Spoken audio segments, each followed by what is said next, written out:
Allahu Akbar, Allahu Akbar, Allahu Akbar, Allahu Akbar, Allahu Akbar, Allahu Akbar, Allahu Akbar, Allahu Akbar, Allahu Akbar, Allahu Akbar kabira, walhamdulillahi katsira, wa subhanallahi bukratan wa asila.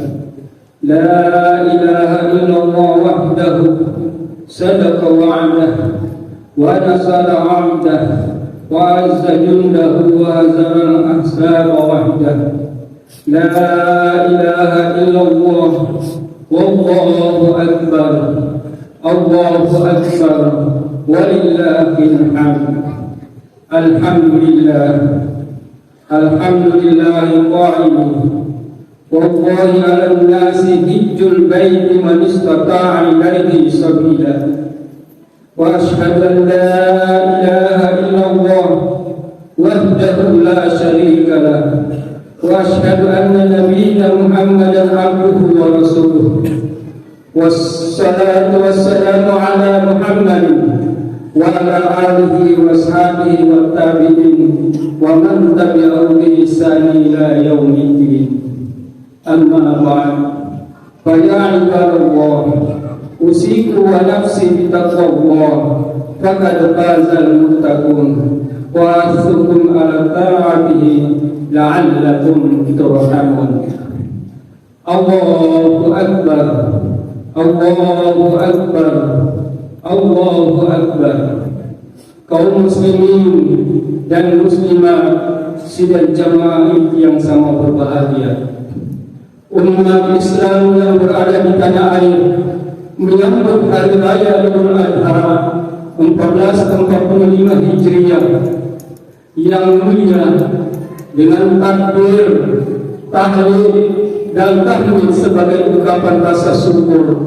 Sedangkan jutaan umat Islam di tanah suci Mekah, Arafah dan Mina sedang berkonsentrasi menunaikan ibadah haji. Mereka datang dari berbagai pelosok dunia, dari berbagai bangsa dan suku, dari latar belakang yang berbeda, menyatu dalam kepasrahan kepada Allah Subhanahu wa Ta'ala. Mereka menanggalkan segala atribut duniawi, meninggalkan berbagai aktivitas sehari-hari untuk menghadap Allah yang Maha Pengasih dan Maha Penyayang.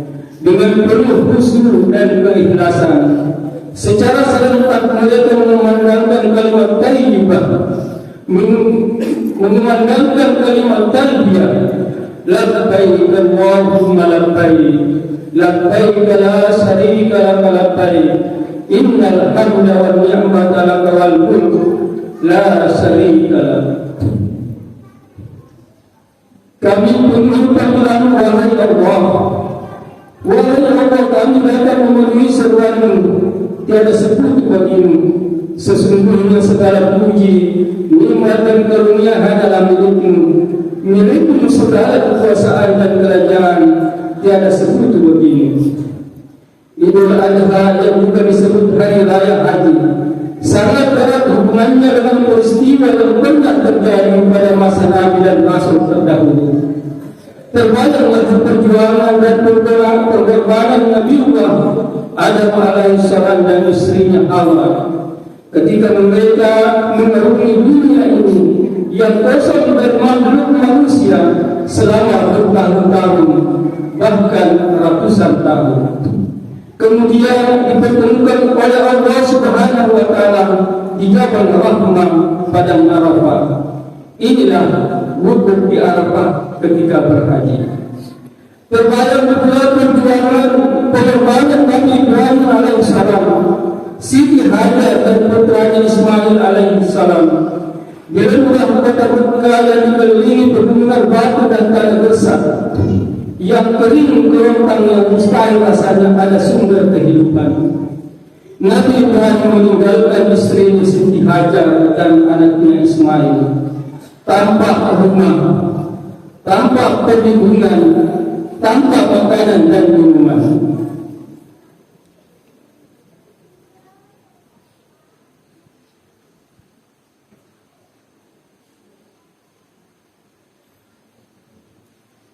Lalu Hajar mengejar Ibrahim alaihissalam suaminya dan berteriak,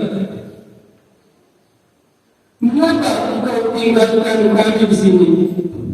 Bagaimana kami bisa bertahan hidup?" Lalu Ibrahim alaihissalam terus meninggalkan keduanya tanpa menoleh, tanpa memperlihatkan air matanya yang sedang meleleh membasahi pipinya.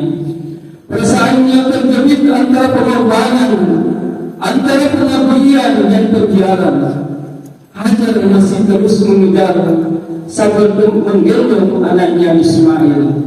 Kali ini dia setengah menjerit dan jeritannya menembus langit. "Wahai suamiku, ayah anda Ismail, apakah ini perintah Tuhanmu?" Kali ini Ibrahim alaihissalam sang Khalilullah berhenti melangkah. Dunia seolah berhenti berputar. Malaikat yang menyaksikan peristiwa itu pun turut terdiam menanti jawaban Ibrahim alaihissalam. Butir pasir seolah terkaku-kaku. Angin seolah berhenti mendesak. Pertanyaan atau lebih tepatnya gugatan Hajar membuat semua tersebab. Ibrahim alaihissalam membalik tegas dan berkata, "Iya, ini perintah Tuhan." Lalu Hajar berhenti mengucap dan dia terdiam. Lantas muncullah kata-kata dari Jibril yang menggetarkan semua malaikat, dan dia terdiam.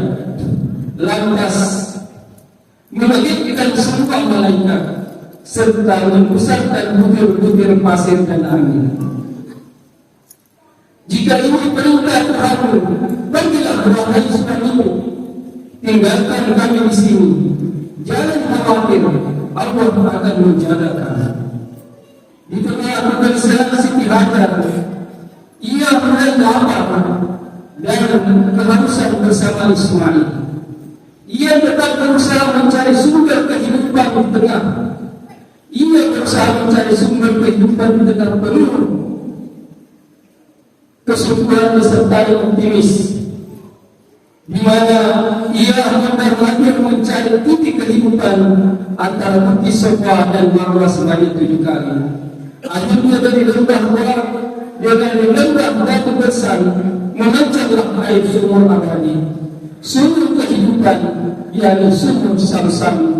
Peristiwa bolak-balik Siti Hajar dari Sofa dan Marwah itulah yang sekarang disebut sahih.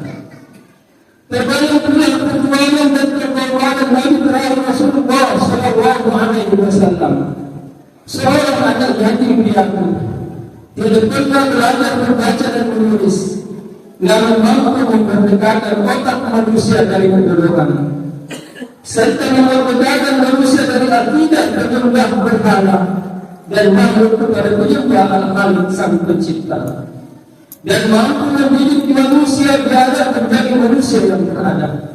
Salah satu langkah yang dilakukan adalah pembersihan pemahaman dan patung-patung berhala sesembahan masyarakat Quraisy di sekitar Baitullah yang menjadi tumpuan umat manusia sebagai tamu Allah saat melaksanakan tawaf ketika berhaji dan umrah. Allahu Akbar, Allahu Akbar, walillahil hamd. Sejak Fatiha mengising di pagi hari ini sampai terbenamnya matahari pada tanggal 13 Zulhijjah nanti, atau yang dinamakan Lailatul Qadar, kita berada dalam suasana Idul Adha, yang besar dalam Islam. Yang membayangkan betapa besar dan agungnya jiwa umat yang telah bertakwa kepada Allah Subhanahu wa Ta'ala. Pada hari ini Allah memerintahkan kita bersolat Idul Adha dan menyembelih hewan kurban sebagaimana firman-Nya, "Inna a'tainakal kautsar, fasalli li rabbika wanhar, inna syani'aka huwal abtar." Sesungguhnya kami telah memberikan kepada umat dan barang, maka dirikanlah salat karena Tuhanmu dan berkorbanlah. Sesungguhnya orang-orang membencimu, dialah yang terputus. Quran surah Al-Kautsar ayat 1-3. Sesudah salat ini, kita diperintahkan Allah Subhanahu wa Ta'ala melaksanakan syariat kurban, yaitu menyembelih hewan kurban seperti sapi dan kambing. Kurban merupakan bentuk peribadatan yang tertua dalam sejarah manusia. Allah berfirman dalam surat Al-Maidah ayat 24 yang artinya, ceritakanlah kepada mereka kisah tentang putra Adam, yaitu Habil dan Qabil, menurut yang sebenarnya. Ketika keduanya mempersembahkan kurban, maka diterima dari salah satu mereka berdua, yaitu Habil, dan tidak diterima dari yang lainnya, Qabil. Kemudian selanjutnya disyariatkan kepada Nabi Ibrahim alaihissalam yang berpuncak pada kerelaan akan menyembelih anaknya Ismail untuk memenuhi perintah Allah. Nabi Ibrahim diuji apakah cinta dan kasih sayang terhadap anaknya melebihi dari cinta iman kepada Allah Subhanahu wa Ta'ala yang disembah. Rupanya Nabi alaihissalam rela berpisah dengan anaknya begitu sendiri, asal saja perintah Allah dapat menjunjung tinggi dan ditaatinya. Allahu Akbar, Allahu Akbar, Allahu Akbar. Kaum muslimin dan muslimat dan jemaah yang sama berbahagia. Sejarah terjadinya hidup korban ada bermula dari ketaatan sang ayah Nabi Ibrahim kepada Allah dan ketaatan anak Ismail kepada Allah dan orang tuanya. Ketika sang ayah menerima perintah dari Allah lewat mimpinya selama 3 malam berturut-turut, yaitu tanggal 8, 9 dan 10 Zulhijjah. Dengan hati yang berdebar, perintah itu disampaikan kepada anak tersayangnya, anak semata wayangnya, anak yang masih butuh kasih sayang, anak yang butuh perlindungan dari ayah dan ibunya. Ketika sang ayah mengatakan, wahai anakku, sesungguhnya aku mendapat perintah dari Allah lewat mimpiku untuk menyembelihmu. Bagaimana? Perkirakanlah, bagaimana? Pikirkanlah, bagaimana pendapatmu? Spontan dengan ikhlas dan tanpa ragu-ragu Ismail menjawab, qala ya adakum al-ma'tuqarun, wahai ayahku, lakukanlah apa yang diperintahkan Allah padamu. Satajiduni insyaallah minas shalihin. Insyaallah engkau akan mendapatiku termasuk orang-orang yang sabar. Nabi Ibrahim segera melaksanakan perintah yang menyedihkan, memberikan dan luar biasa itu bertulus ikhlas. Lalu Nabi Ismail dengan tangan terikat, mata tertutup, badan terbaring, siap sedia menyerahkan dirinya untuk disembelih sebagai bakti kurban kepada Allah Subhanahu wa Ta'ala. Dengan pisau terhunus lagi tajam, Nabi Ibrahim berlutut sambil meletakkan pisau di leher anaknya dengan mengucapkan Bismillahirrahmanirrahim. Lalu pisau itu pun digeserkan ke leher Ismail. Allahu Akbar, Allahu Akbar. Tapi apa yang terjadi? Allah Maha Adil dan Maha Bijaksana. Ketuhanan yang suci murni yang bersemi di dalam Nabi Ismail alaihissalam mematuhi kehendak ayahnya untuk mendekatkan diri kepada Allah Subhanahu wa Ta'ala, lalu diselamatkanlah Ismail dari ancaman maut. Jadi dengan mematikan dengan seekor domba sembelihan inilah yang kemudian diabadikan dalam syariat Islam sampai akhir zaman ini. Masya Allah, hadirin sidang jamaah yang sama berbahagia. Allahu Akbar. Peristiwa ini menjadi pelajaran berharga bagi kita semua. Betapa tunduknya seorang anak Ismail kepada Allah dan orang tuanya. Walaupun mau sembelih, tetapi ia taat dan patuh pada kedua orang tuanya. Oleh karena itu, sebagai anak siapapun kita, baik itu anak-anak, remaja, orang tua, pelajar, mahasiswa, orang kaya, pegawai, karyawan, pengusaha, dan pejabat sekalipun, tidak ada alasan untuk tidak selalu taat dan patuh kepada kedua orang tua kita. Taat dan patuh terhadap perintah kedua orang tua kita. Oleh karena itu, Nabi Muhammad SAW bersabda, ridha Allah tergantung pada ridha kedua orang tua, dan murka Allah tergantung murka kedua orang tua. Hadirin sidang jemaah yang sama berbahagia, anak-anakku dan saudara-saudaraku yang saya cintai dan insya Allah dimuliakan oleh Allah Subhanahu wa Ta'ala. Lewat mimbar yang berbahagia ini, saya mengingatkan bagi anak-anakku dan saudara-saudaraku yang sementara merantau dari kampung untuk datang di kota ini, mau menuntut ilmu atau mencari rezeki. Tolong, mari kita koreksi diri kita masing-masing. Apakah pada saat kita meninggalkan kampung sudah banyak sama orang tua kita? Apakah kita sudah minta maaf sama orang tua kita? Apakah sudah kita minta restu? Apakah sudah kita minta untuk didoakan oleh kedua orang tua kita? Wahai ayahku, ibuku, doakan ananda agar berhasil menuntut ilmu. Doakan ananda agar sukses dalam mencari rezeki. Jika tidak, percayalah, Bapak Ibu sekalian, anak-anak yang sangat berbahagia, Anda tidak akan berhasil. Kalaupun Anda berhasil, percayalah, itu hanya sementara, akan hilang, akan ditinggalkan, dan bahkan di hari kemudian ilmu yang rata yang Anda dapatkan akan dipertanggungjawabkan dan bahkan akan balik menyerang Anda. Allahu Akbar, Allahu Akbar, Allahu Akbar. Oleh karena itu, bagi anak-anakku dan saudara-saudaraku yang masih ada kedua orang tuanya, segera minta maaf dan minta ilmu. Jika orang tua ada di kampung, kembalilah dulu. Dan bagi yang bersama orang tuanya di sini, segera setelah khutbah ini selesai, segera temui orang tuanya, cium tangannya, peluk sambil mohon maaf dan minta ridhonya. Dan bagi orang tua, bagi bapak-bapak yang orang tuanya sudah meninggal, banyak-banyaklah berdoa kepada Allah. Bangun di sepertiga malam, salat dan berdoa memohon agar dosanya dan dosa kedua orang tuanya diampuni. Allahumma ghfir li wal walidayya warhamhuma kama rabbayani shaghira. Kaum muslimin dan muslimah sebagai jemaah yang sangat berbahagia, di akhir khutbah ini saya ingin menyampaikan kisah seorang pemuda miskin tapi taat kepada ibunya.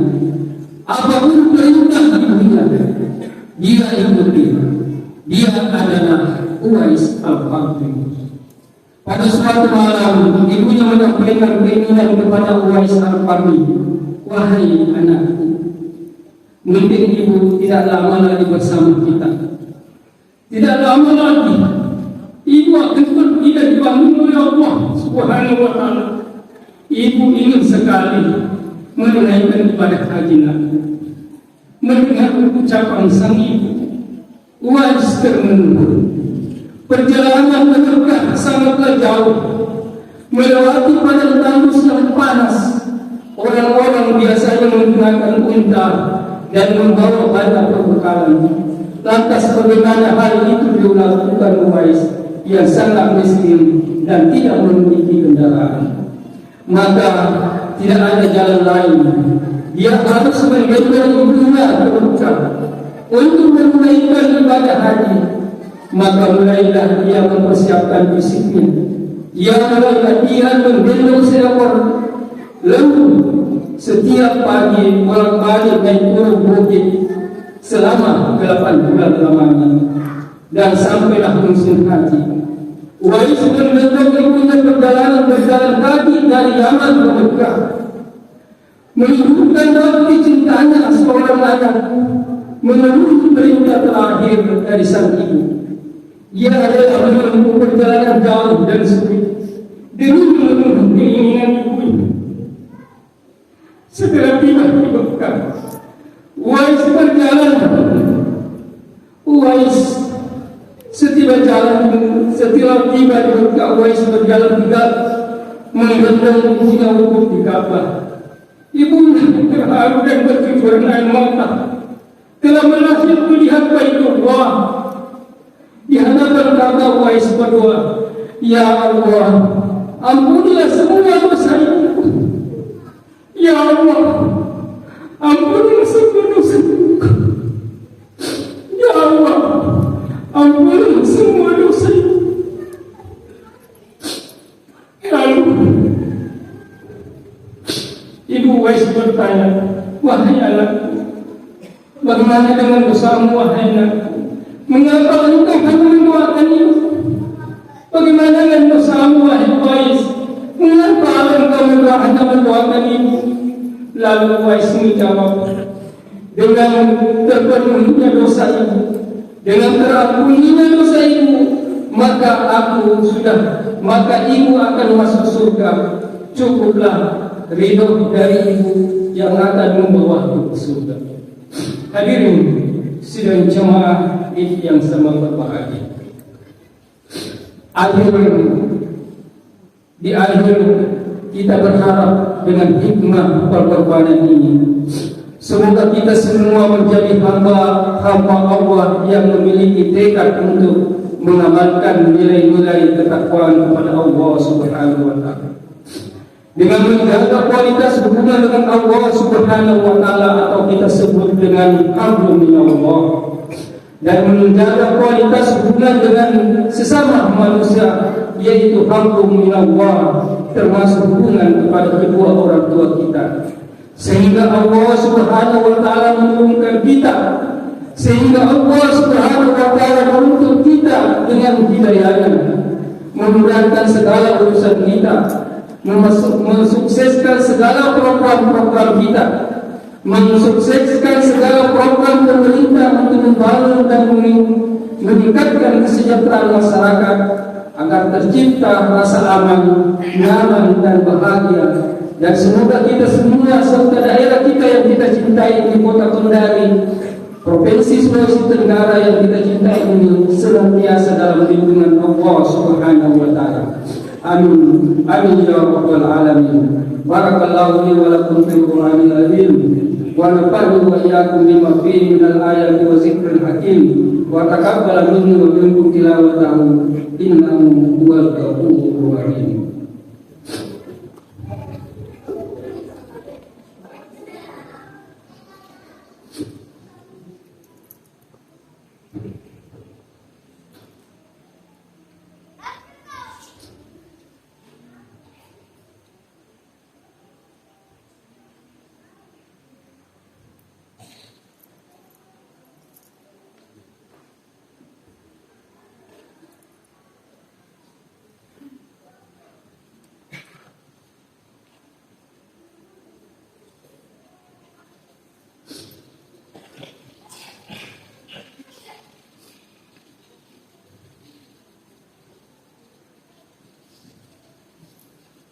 Allahu Akbar, Allahu Akbar, Allahu Akbar, Allahu Akbar, Allahu Akbar, Allahu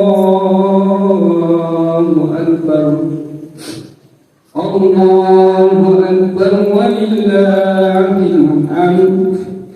Alhamdulillahirabbil alamin. Ashhadu an la ilaha illallah wa ashhadu anna Muhammadar Rasulullah. Arsala rasulahu lil alamin. Allahumma salli ala sayyidina Muhammad wa ala alihi wa ashabihi ajma'in. Ya ayyuhalladzina amanu taqullaha haqqa tuqatih wa la tamutunna illa wa antum muslimun. Qala Allah Ta'ala fil Qur'anil Azim, ya ayyuhan nasu ubudu rabbakum alladzi khalaqakum walladzina min qablikum la'allakum tattaqun. Mari kita sama-sama berdoa. Amin. Allahumma salli ala Muhammad wa ala ali Muhammad kama shallaita ala Ibrahim wa ala ali Ibrahim innaka Hamidum Majid. Allahumma ighfir lana wa liwalidayya warhamhuma kama rabbayana shaghira wal jami'il muslimin dan muslimat wal mu'minin wal mu'minat al ahya'i minhum wal amwat bi rahmatika ya arhamar rahimin. Allahumma inna nas'aluka salamatan fid din wad dunya wal akhirah wa afiyatan fil jasadi wa sihhatan fil badani wa sihhatan fil ilmi wa barakatan fil rizqi wa tawbatan qabla al-maut wa rahmatan indal maut wa maghfiratan ba'dal maut. Allahumma ya Allah, ya Rahman, ya Rahim, kami tahu bahwa Engkau telah melipat gandakan pahala di 10 awal bulan Zulhijjah ini. Maka kami bermohon ya Allah, terimalah amal ibadah kami, terimalah amal kurban kami, terimalah terimalah qiyamul lail kami, terimalah amalan bacaan Quran kami, terimalah donasi dan sedekah kami, terimalah seluruh amalan kami. Sesungguhnya Engkau Maha Penyayang, Maha Pengasih, dan Maha Menerima Taubat. Allahumma ya Allah, ampunilah segala dosa-dosa yang kami perbuat, baik yang kami sengaja maupun tidak sengaja, dosa dalam keadaan terpaksa maupun dalam keadaan sukarela. Ya Allah, ampunilah dosa-dosa kami yang lalu, sekarang dan yang akan datang, yang tersembunyi maupun terang-terangan. Ampunilah kami, ampunilah kami, ampunilah kami ya Allah. Allahumma ya Allah, jadikanlah kami anak yang patuh dan taat kepada orang tua kami. Ya Allah, jaga mulut kami agar tidak dapat berkata-kata menyinggung orang tua kami, apalagi membentak orang tua kami. Ya Allah, jagalah mulut kami ini agar tidak menyentuh tubuh orang tua kami dengan kasar, apalagi menyakiti orang tua kami. Ya Allah, atas ridho kedua orang tua kami, berikanlah kami rezeki agar kami bisa berangkat haji dan umroh bersama orang tua kami. Kami ingin membahagiakannya ya Allah, seperti Uwais Al-Qarni membahagiakan ibunya. Allahumma ya Allah, ampunilah dosa kedua orang tua kami, dosa guru-guru kami, dosa saudara-saudara kami, dosa keturunan kami. Ya Allah, bimbinglah kami semua ke jalan-Mu dengan cara yang lembut. Allahumma a'izzal Islam wal Islamin, Allahumma mansur ikhwanal muslimin mujahidin fi Palestin. Ya Allah, muliakanlah Islam dan kaum muslimin ya Allah. Tolonglah kaum muslimin dan muhajirin di Palestina. Allahumma ya Allah, Allahumma laki ihwanal mu'minal mustadafina fi Palestin wa fi kulli manan. Ya Allah, selamatkanlah saudara-saudara kami, kaum muslimin yang tertindas di Palestina dan di setiap tempat. Ya Hayyum ya Qayyum bi rahmatika astaghitsu aslih li sana kullahu wa la takilna illa ila nafsi tarfata'in. Wahai Rabb yang Maha Hidup, wahai Rabb yang Maha berdiri sendiri, dengan rahmat-Mu kami meminta pertolongan. Perbaikilah segala urusan kami dan jangan diserahkan kepada kami meski sekejap mata sekalipun tanpa mendapat pertolongan-Mu.